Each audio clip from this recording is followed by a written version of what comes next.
Hello, and welcome to the first ever episode of the new podcast brought to you by the guys at JumpCut Online, which we've imaginatively titled JumpCast. This is the first episode, as I said, and it will be coming to you every other Monday, so fortnightly, at least for the rest of the year, and then we might make it more regular in 2020. Cool. Time's flying.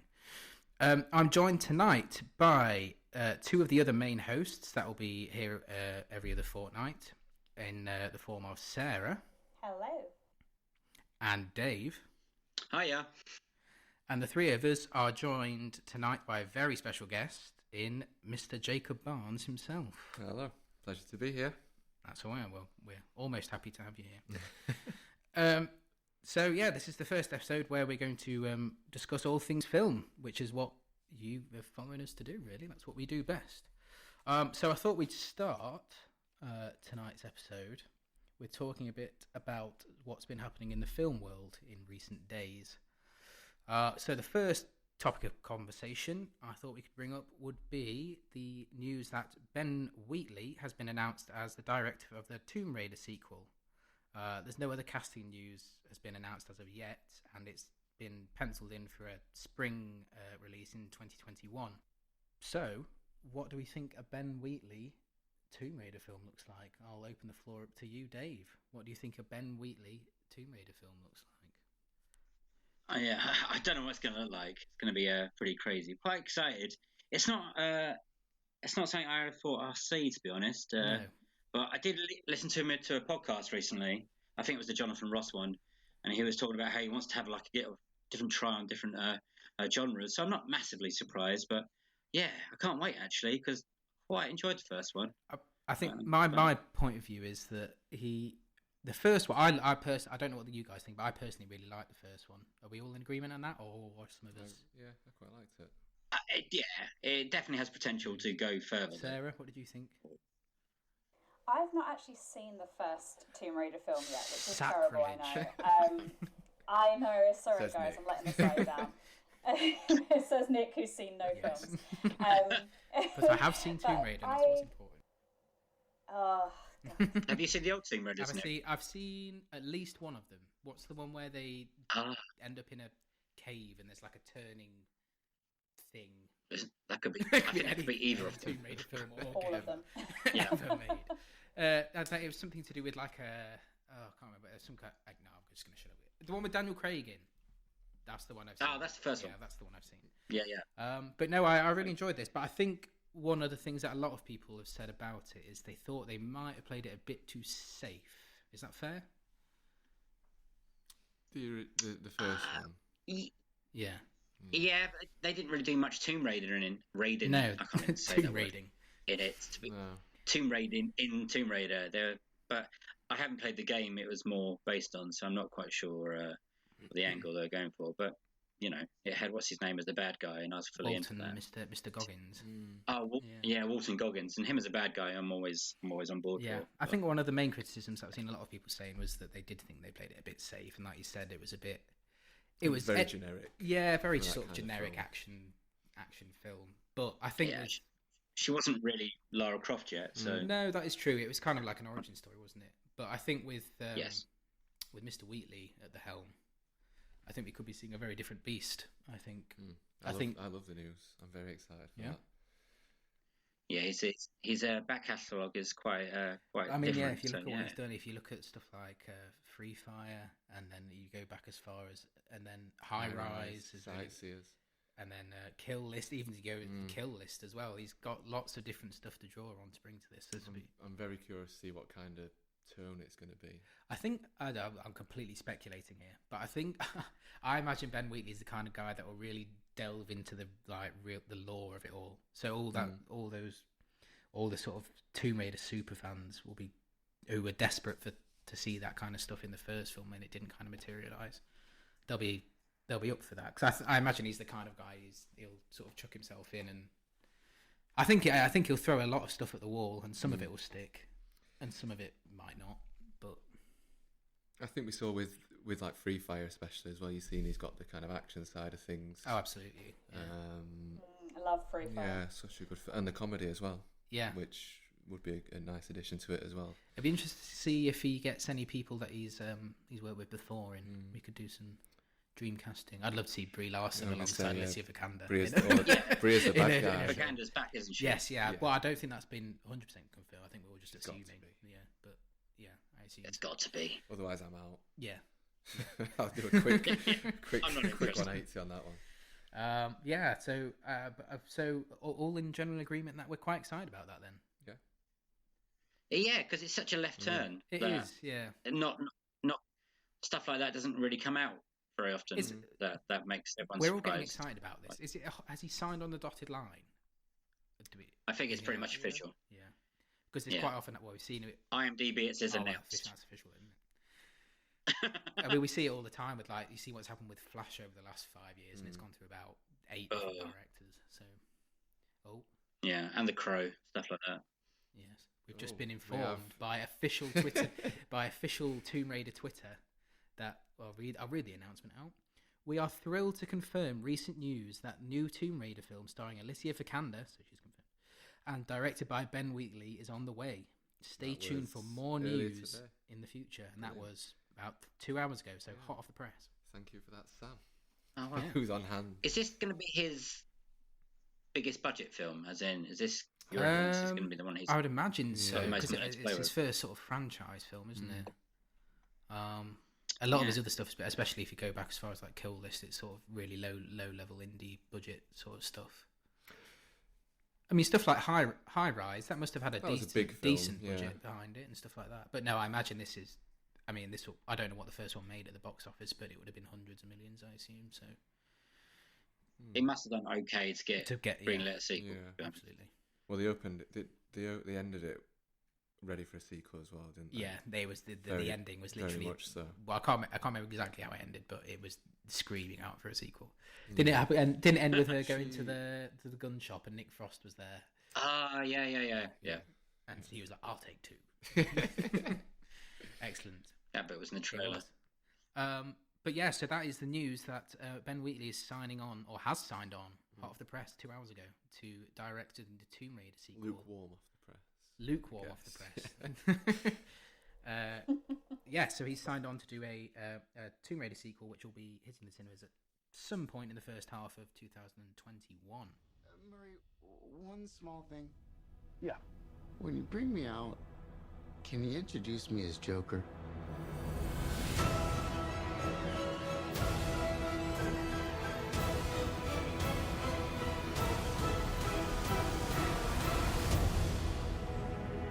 Send in the clowns.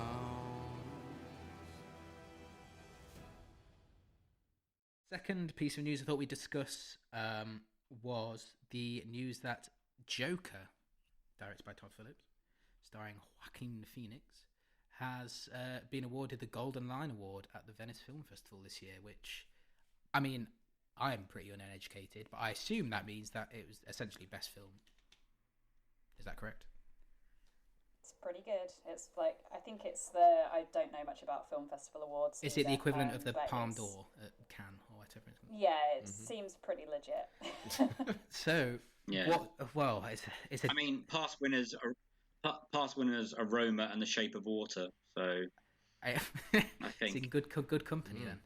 So what do we all make of A, that news, and B, the entire, we don't want to delve, we could be here for hours, the entire discourse around Joker and what people are saying about it and what people are scared. People are scared of it, I think, which is a kind of a strange thing to say. But I don't know, Jake, Sarah, do you want to start up on that?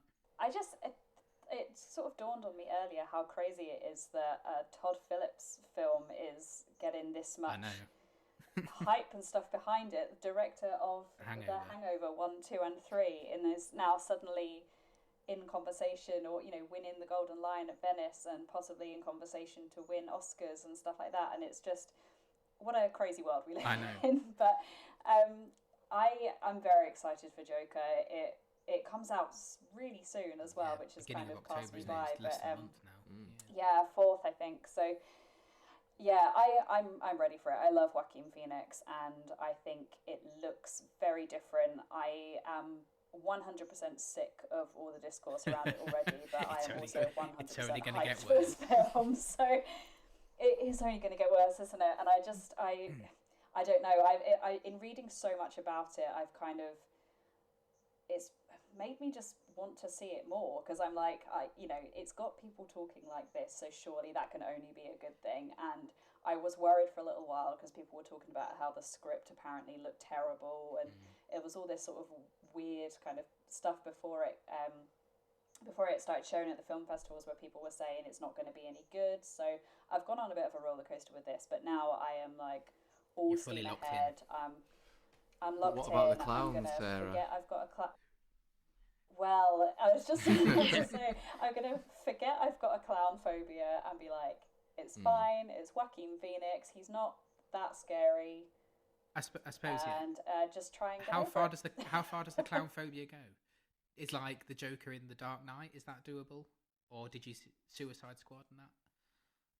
Yeah, I'm okay with both of those Jokers and all incarnations of the Joker. So I feel like that is the loophole. And that means that I will be able to see it at the cinema without entirely freaking out. He's just a man in the mask, wanting the world to burn. He's not a clown. He's not a clown. He's just a regular guy. He is very normal guy. We're going to find out, was the Joker a normal guy? What do you think about this as an origin? We're going to see obviously an origin story. I'll open this to Jake. Sorry. This is going to be an origin story, and the origin of the Joker has obviously there's had various different versions of it throughout the years in either film or comic or cartoon or TV series or whatever. So how do you feel about a Joker origin story, and apparently one that is not drawing on any other source material? I'm quite excited for that. I think we've seen the Joker a lot of times, as you say, in different iterations, so I'm ready for something different. And I think it's quite interesting. It looks like we're going to be getting a big kind of look at society as we a live whole, in a society. and how that can twist a man like that. Which is unfortunately very relevant. So I'm quite excited for that.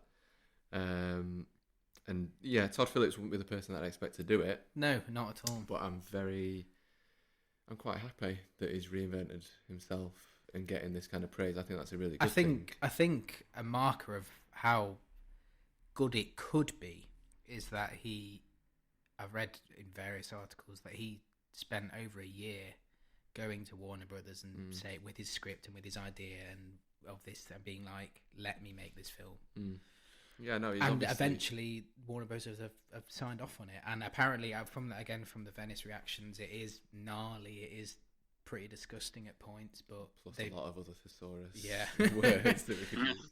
But that was ridiculous. They've read it and they've backed it, which is exciting, I think. So, and it's obviously, I think everyone in this room loves the DC stuff, but I think a lot of other people would like a sidestep away from all that. I think it could please. It is having Batman links. I think everybody knows, or everybody thinks, that Thomas Wayne and Bruce Wayne have been spotted in the trailers and stuff. So I think there is, whether that will be linked to either Robert Pattinson or R-Bats, whatever we're calling him, will remain to be seen. But I think it's good, and this could, if this is a success, both financially and critically, it could spark off a whole, what are they calling it, a DC Dark universe, where they're going to do a series. That's what I'm most excited for. I think if this does well, like I say, obviously Joker's been done a lot. It'd be really good to see some. It will be really good as well. And as much as I love Batman, it will be good to see a Joker film without Batman. Yeah, definitely. I think that's good. Can you please stop bothering my kid? Sorry. Arthur, I have some bad news for you.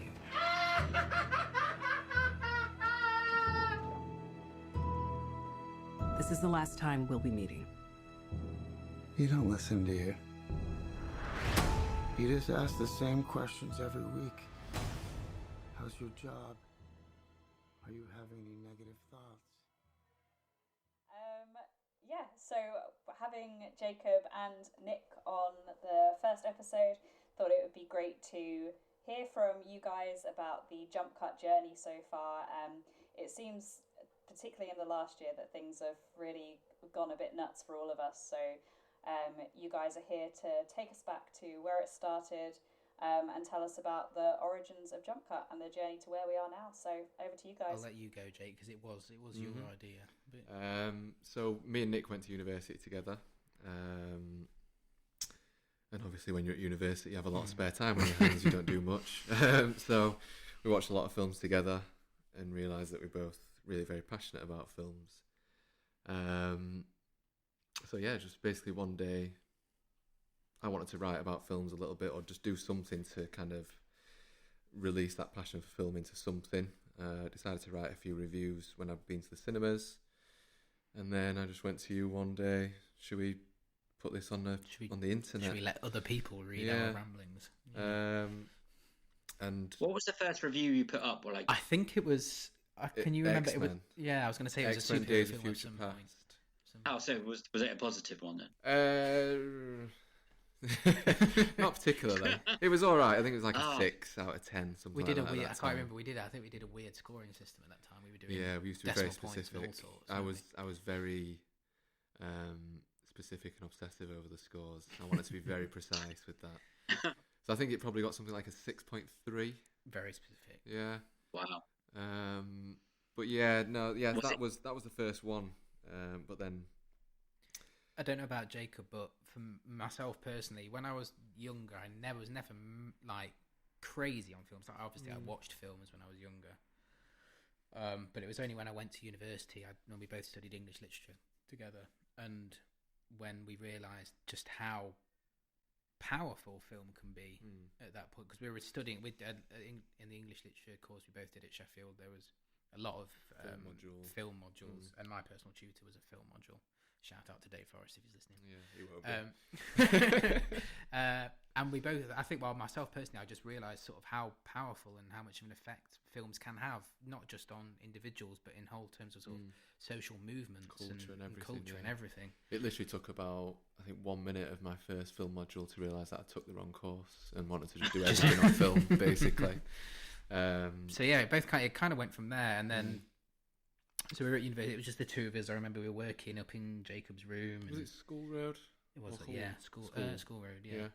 We were both working up in Jake's room, typing away, releasing stuff. Just the two of us, and then who was the first? I can't remember who the first. First guy. Was it always called JumpCut? It has always been JumpCut. It used to be JumpCut UK, and then we went international. Went global. Yeah. The first person who joined the team was actually Rhys Wortham. I don't know if anyone remembers him. Can you remember who? And then Sarah wasn't too long after that, was Sarah she? was, yeah. Sarah, I think. Sarah's a vet. Yeah. Veteran, definitely. In it for the one of the oldies. Yeah. And then it's just kind of grown from there, really. Every 6 months we seem to be adding new people. I never expected anyone to want to write with us at all, to be honest. Well, I wanted to join, so... Yeah. Yeah. And that's your output was so... But that's the great thing. I think that's the great thing. Not that we're trying to like boast about anything as well, but just that we back then and even more so now, we're creating stuff that people were just enjoying reading and getting involved with, and people wanted to do that themselves. Not only read that, but do it. Yeah, it's brilliant. Yeah. I think we're also like the internet can be quite a dark place, especially film Twitter, and JumpCut's quite a positive lights on things, and tries to cover positive stuff than get bogged down in who hates who and who doesn't what. And we'll let people into an industry secret that happens in the JumpCut group chat. Yeah. There's civil war on a daily basis. I don't think there's one film that everyone. Yeah, it's good civil war though, if there's ever such a thing. Yeah, it's all in good heart. But then I think we were obviously doing as best as we could when we were doing it by ourselves, and had little groups of people helping us along the way. But it got to a point where me and Jake were like, we hit our potential. Between the two of us, we've kind of hit our limit of what we can produce. So we need some extra help, and that's when we stumbled across the man himself. That is Mr. Tom Sheffield, who has between he's in the room, so he can hear what, he can hear what we're saying. But between us lot, he's absolutely taken it onto a level that we couldn't even imagine. So. As I'm sure, and you guys work with him and speak to him every day. You know what a top chap he is. Massively, yeah. Don't do too much when he's sat there, though. Yeah. He's not going to get. I don't want to give him too big head. But no, so and then yeah, that was what is that 3 years? Tom's been involved now. Involved 3 years, isn't it? Yeah. Editor in chief for just over 2. Yeah. So yeah, and it's phenomenal. And it's growing daily. It's growing, isn't it? Every single this day. year has been so, as Sarah said, a bit ridiculous, but in a really good way. It's been just that sense of pride that we all feel when we can see, because we are all a big sort of almost. I don't want to use a cliche, but we are kind of like a big family. I speak to the JumpCut guys more than I speak to my actual family. I think, to be honest, I don't speak to my family every day. And it's just that sense of pride when you see somebody's words on a poster or somebody's words on a TV advert and stuff. That stuff we 4 years ago we couldn't even dream. Yeah, of. So that is amazing. Yeah. It's great, and we hope that everybody enjoys writing for us as much as we enjoy having them write for us. It's great. So I know they probably all will be listening to this one, but shout out to you guys, because you're the ones that make it happen. Thank you for everything you do. And then obviously this was the next logical step. We talked about doing a podcast for ages, and it's kind of one of those ideas that was floated around, and nobody really. A lot of planning. It does take a lot of planning. Nobody picked up the torch and ran with it, but. We all just decided over the summer that, you know what, it's the next logical step, let's do it. For 27 years, I dreamt of you. I craved you. I missed you. We need to finish it. For good. Our first review for this episode is for It Chapter 2, and the plot is 27 years after their first encounter with the terrifying Pennywise, the Losers Club have grown up and moved away until a devastating phone call brings them back. It Chapter 2 is directed by Andy Muschietti. It is written by Gary Doberman, based of course on the novel by Stephen King, and it stars Jessica Chastain, James McAvoy, Bill Hader, Bill Skarsgård, Isaiah Mustafa, Jay Ryan, James Ranson, Andy Bean, and many, many others. So, as briefly mentioned earlier, and for the benefit of anyone who doesn't follow me on Twitter, I have a very public phobia of clowns, also known as chlorophobia, if you wanted that. Every day's a school day. Yeah. Well, you'll thank me when that comes up. So I will have very little to contribute to this review, which is why I've had the honour of introducing it, as I have not seen the film, but I have watched the trailer, which for me was enough of an achievement, I feel, given my very, very severe phobia of clowns. Based on the fact that whilst watching the trailer, I was crying the entire way through because I was so scared. Martin can tell you that was very much the case. What is it? I was going to say about things in films that we're all scared of. What is it about? Is it particularly clowns? What is it about a clown? Is it just the mask? Don't make her cry, Nick. The mask of somebody hiding underneath the paint. It's not a therapy session. Yeah. I'll sit down on the couch and talk about why I'm scared of clowns. I don't know where it started, to be honest, but all I know is that I can't look at them. I certainly can't watch a 2-hour, 45-minute something film with them in. So, based on the fact that I cried the whole way through the trailer, I'm going to say that this is the most terrifying film ever. But you guys can confirm if that's the case. So we'll kick things over to Nick first. What did you think of It Chapter 2? I am from my market research on film Twitter, I think I'm in the minority when I say I absolutely loved it. I know a lot of people have obviously made comparisons to the first chapter. Obviously, it's logical to do so, and it didn't quite meet that same, the same levels of everything really in terms of the character chemistry, the scares, the whole sense of world building and stuff. But I thought I'm hesitant to say that I enjoyed it more than Chapter 1 because I don't think I did, but I think I enjoyed it as much, very easily, very much so. Which again, I think I am in the minority, and I don't know. I don't think Dave and Jake agree with me. Have we got a full? I don't completely hate it, or hate it. It's just I have feelings. But Jacob, you go first. We'll work our way down. Okay, work our way down the ladder. So sliding scale. I did really enjoy it. It was again seeing the first film in the cinema was probably the best cinema experience I've ever had, just because of the audience reaction and the buzz around the cinema. This one was really good again. I really felt the atmosphere. I thought it was a very. My screening got a round of applause. Did it? Yeah. Mine didn't. No, mine did not. Dave was out the door before the credits. Dave's shepherding everyone out. I had to get the last train home. Oh, fair enough. Yeah. No, I think it was a lot of fun, and a decent ending to the 2-part story.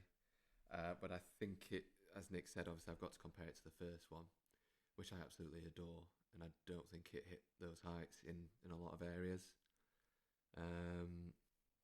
There was just something about the first one. I don't know how or why. I think just some kind of magic about the first one felt so familiar because it was just like if Spielberg did a horror film, wasn't it? It was stuff we'd seen so many times before, with kids on their summer holidays as a group of them going on an adventure, and then obviously coming in a very dark twist to that. Yeah, but I think that was one of the negatives I did have about this one was that it was quite episodic, and it did force the characters to disperse into separate storylines. So that middle hour, it was like we're with Richie, and then we're with Beverly, and then we're with and Ben, and then whatever.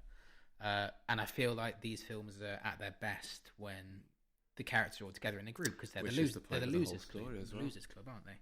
Which is why the first one was so good, and why it was showed in Chapter 2 in that first scene in the restaurant where they're all around that table, when they're all bouncing off each other and they're in the same place. Yeah, and really that's when it's at its best. And this did have moments where it's dictated by the plot, because they have to go off and separate and go and find their artifact or whatever it was. As I call it, the Horcrux bit, when they all have to go and find their Horcrux. It is very much so.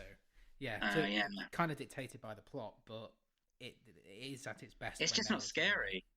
I'd agree with you there, Dave. It is not. It isn't scary. I agree. For me, the first one was so scary because it was children fighting an evil clown.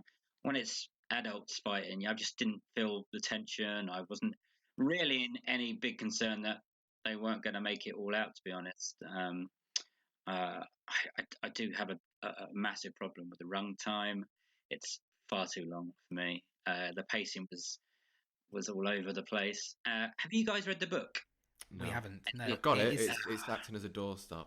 It's a pretty hefty, effective doorstop. I want to know how loyal it is to the book. Because it's a weighty book. This is a spoiler chat, by the way, for anybody who hasn't seen it. So I do think they have changed the characters that died in this film. It was definitely different to the miniseries, the Tim Curry one. And I think that again was different to the book, if I'm correct. There's a lot in the book that's not in the films. Obviously there's some scenes which we all know about, which they quite rightly left out out the film. But the I think, what was I talking about? The characters dying. And stuff, I think obviously in this film we had Eddie dies, and obviously Stanley, which dies earlier. I think in the TV series it's different. I think Mike died, I believe, but then in the book I think it's Eddie dies, as we saw, and Ben dies as well in the book. I think people and Stanley as well, I'm guessing. And Stanley as well. Yeah. People may well write in and tell me differently, but I think if I understood it correctly, that's what happened.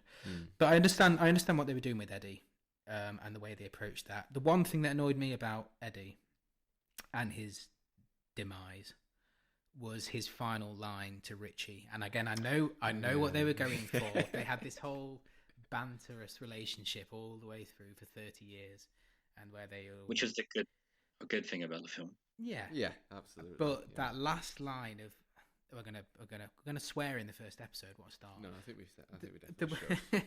The final line of what was it? I fucked your mum. Yeah. What a final line for somebody to die on. I don't know. If And I know what they were would do. I know what they were going for, but I think they went for it to kind of like summarize their relationship. It was an affectionate. I but fucked your mum. I feel like they could have come up with something more point because this film goes to great lengths to sort of highlight how close their relationship is. They're the only two characters I really care about. There's a couple I couldn't give a shit about, like McAvoy. He's so dull. I think because they did go to great lengths to make sure to sort of show to everybody that this relationship is more than meets the eye.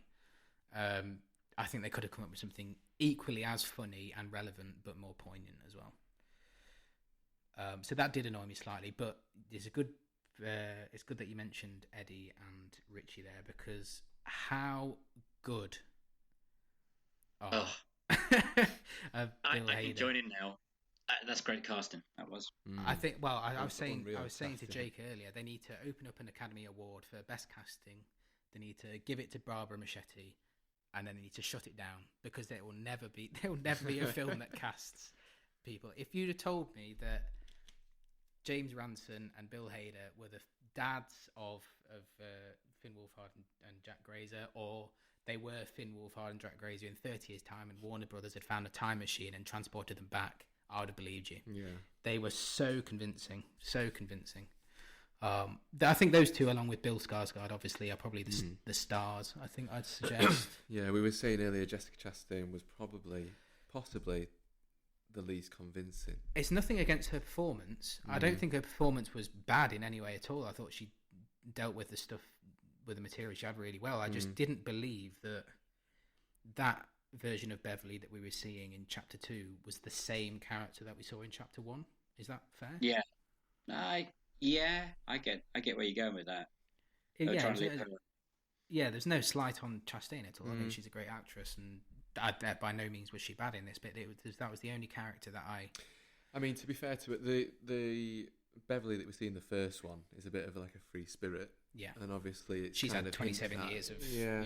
And obviously the relationship she was in before she returned to Derry was quite restrictive and stuff. Yeah. Which obviously has had an effect on her, and obviously a father as well.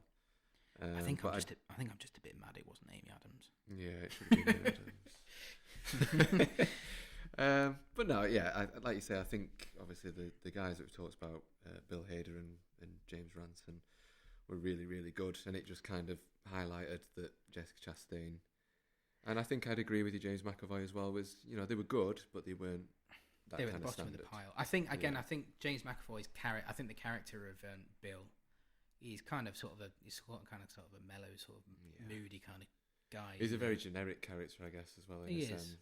I like the running joke of not being able to write a good ending. Is that a slight on Stephen King to himself? Because people didn't like the ending of... Was it that they didn't like the ending of when they read it? I don't know the ending of the It, but the TV special, the ending was always the letdown. Suddenly there was this big giant scorpion spider thing, which I have to admit, in this one they dealt with so much better. The whole supernatural. What's his name? The guy who played Mike did a lot of heavy lifting. Yes, Isaiah. Trying to explain the background of the deadlights or whatever. I mean, it's obviously going to be easier to do with the advancement in technology and stuff that they've got at their disposal 100%, now. you're right. But I do think they did do with it right, because it was in this version. It wasn't scary, but it felt like a threat. Whereas in the TV series, it was like, I don't really know what's going on. It looks like old school, like Godzilla. It was. Kind of things, right? The two scary bits for me are the bits when he's attacking children, and they're also the bits that are in the trailer. To be honest, every scary bit was the whole of the house was spread across the 3 trailers.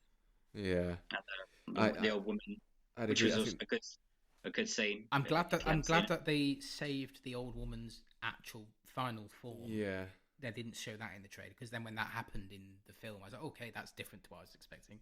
I was just expecting a normal naked old woman, and we got an 8 foot tall, really 8 foot tall version. No, I was saying to Nick earlier, I think the first one had at least 2 properly memorable, scary moments that have stuck with me, which is the bit in the basement where it is in the water and runs at Bill, and then the projector scene. they still stick with me. I could close my eyes and envision them now. Yeah, Sarah, what are your thoughts? 10 out of 10. Yeah. Sarah, 10 out of 10 Buddha again. Yeah. Yeah, I can't contribute anything to the scoring, but I will just add in that based on someone a lot more knowledgeable than me on Stephen King stuff, aka Martin, he loved it. So he's seen it twice. I don't think he was quite as high as a 9, but he did really enjoy it and said that in terms of adaptation from the book, it's pretty close. And that's good to know. If you're a fan of the book, I think you'll be a fan of this. And there's a lot in that book. It is a doorstop of a book. So, yeah. What's your favourite Stephen King adaptation, Jake? There's a few different ones. Well, they obviously they cross so many genres. Yeah, I mean the film that I like the most, which is adapted from a Stephen King book, is The Shining. Mm-hmm. But that's not a very faithful adaptation. I'm going to keep quiet on my opinion of The Shining film. Nick, have you seen The Shining? I'm still going to. Okay, just checking. It's one of the 10 on his list that he's seen. So that's. It's in your top 10 of all time, then. I didn't like The Shining because I'd read the book on holiday, and then I went home from holiday, and the first thing I did when I got home, well, the next day, obviously not as soon as I walked in the door, was watch the Shining film, and like Jake said, it is not a faithful adaptation. It is quite different. Book. It's Shelley Duvall's fault. It's not Shelley Duvall's fault. It's what they did with the character. What the decisions they in the book, she's kind of like she's the hero really, and in the film she's turned into a gibbering mess. You see, this is what happens when you don't read books. You're never disappointed. No, the other way around. Always read.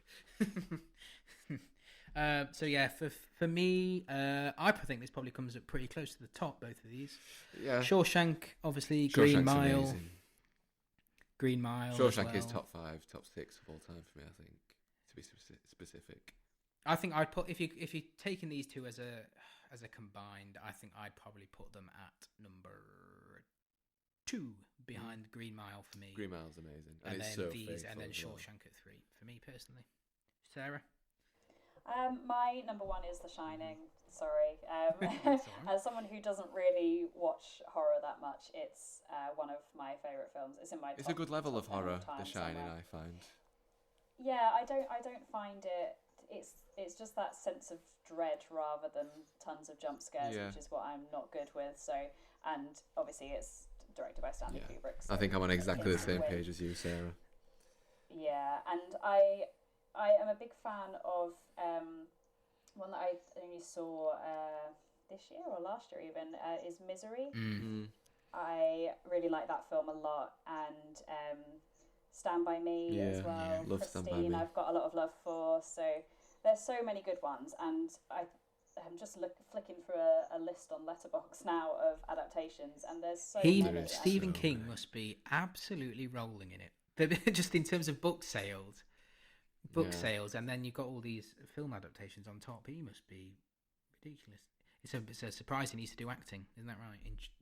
Nice little cameo in it. It was a good cameo. Oh, did you not enjoy the cameo, Dave? No, it was disappointing days for me. Anyway, keep going. So, yeah. No one likes the Dark Tower? Nobody has said Dark Tower, no, for good reason. How do we feel like they fare? Are we a fan of horror franchises? I know, again, Sarah, you said you're not a massive horror fan, but do we think horror sequels as a concept work? I think it depends on it does depend on the source material, and obviously with having not seen them, so with it and It Chapter 2, it's the source material is there, and it is long enough to make it worthy of 2 films. And I think sometimes it's just a case of the first one was really successful. I feel like that works sometimes, and it works because the most recent Annabelle film was out this year, and they've done that to death. They need to just stop that because they're just becoming the same film over and over again. But we've got another attempt at this coming later this year with Dr. Sleep, a Shining sequel. Very What are our feelings towards that? Obviously, I'm actually as a guy who very openly doesn't really like The Shining. I'm excited for Doctor Sleep. I think it looks great. I think it'll be brilliant. Yeah. Yes. Mike Flanagan. No, I am looking forward to it. I'm not quite sure about Ewan McGregor's accent, to be honest, in the trailer, but all the plot just looks a bit bizarre to me. But Rebecca Ferguson, so sign me up. A big fan of Mike Flanagan as well. Yeah, he knows what to do with Haunting Stephen of Hill King House stuff. was great. What else did he did? Gerald's Game, doesn't he? I mean, it can't be as good as The Shining, can it? Well, can it? No, I personally think it could be better. Any kind of respectful sequel to The Shining is all right in my books. You know, if it does it all right, then let's I'm be happy. honest. They wouldn't be signing off on this film if they didn't have faith that it would do The Shining justice. Stephen King was on the advert before the trailer at my screening, so he obviously approves. He's given it his approval. Oh, was he? Yeah. Him and Mike Flanagan sat next to each other. That wraps up our Stephen King chat from us guys. So it's over to Dave, who's been trawling through our Twitter mentions to see what some of you guys thought about it. So over to you, Dave. Yeah, so Josh Barton says, really enjoyed it, found the unsettling nature of some scenes from more appealing than the jump scares throughout. Richie Tozo was the most interesting loser, making Bill Hader's performance the best of the bunch. But Bill Skarsgård is once again delightfully terrifying as Pennywise. I agree, Josh. Grumpy Kev put, loved it. Yeah, Grumpy Kev put, loved it. It's Trainspotting 2 with horror. I haven't seen one, which I thought was quite good. M put, It Chapter 2 was less scary than I was expecting. Most of the time you could tell when a jump scare was coming, but a lot more heartfelt than I anticipated. Someone called The Idiot. So self-deprecating. Yeah, the middle section felt like someone accidentally put on a compilation video of scares, but to be honest, the film and characters had so much heart that I forgive it for structuring issues. Someone called Cost, I think. Bit messy. Bill and Jay reminded me of Adam Brody and Doctor Strange. Not enough scares. Ian Young, not as good as part one, but more than satisfying way of signing off a good story with scares, laughs, and most importantly, I think film Twitter's been a bit harsh then. From our film Twitter, they seem to like. It is a good one. Go on then. Someone called Kyle. I'm sure I'll meet with these people. Carl, second act really brings the quality down. It too has the same 3-act structure as Endgame. Reintroduce the characters, collect the tokens, Infinity Stones, and a final battle. But Endgame had 20 films to set up the middle act, where it sits out poorly executed drug trip scene. Well, yeah. Does that make sense? I see the comparison, yeah. But nobody was complaining about the Endgame. I don't know how you can compare it. Double standards. Well, they were. Off the back of it, Chapter 2, we have our first competition to announce. You will have seen it already if you go over to on our Twitter tomorrow. We're going to be announcing our first competition, which is a exclusive It's Chapter 2 t-shirt by the guys at Dead Good Tees. If they're listening, they're probably not. So if you check out our Twitter tomorrow, this is going out on Monday. If you check this out on Tuesday on our Twitter, if you're listening to this in the future or whatever, you've already seen this. But we'll be posting the details of how you can enter the competition and win that t-shirt on the Twitter, which is at JumpCast_. You sound like you're from London. Yeah, I'm from London. So you've probably seen various film festivals dominating your timelines at the moment. We've spoken about Venice and TIFF is going on at the moment. But we are here, or more specifically, I'm here to talk about the BFI London Film Festival, which is taking place from the 2nd to the 13th of October. So the programme has been announced and there's a ton of films to see. So some of the highlights are Martin Scorsese's The Irishman, which is closing the festival. Got Jojo Rabbit, Knives Out, The Lighthouse, Marriage Story, A Beautiful Day in the Neighbourhood, The King, Le Mans 66, and many more. That's a hell of a line. That's a hell of a lineup. Cannot wait. It certainly is, and myself and Dave and a couple of other writers from JumpCut will be covering the festival, drinking much coffee and spending a lot of time. That was an excellent plug. It was almost so like we planned that. You can expect. We cannot wait. You can expect lots of great content, reviews, interviews, maybe even some red carpet snacks exclusives across those few weeks. We shall see. I know it's going to be exciting. Sorry. Hopefully. If you see us in the queue, come say hi. Absolutely.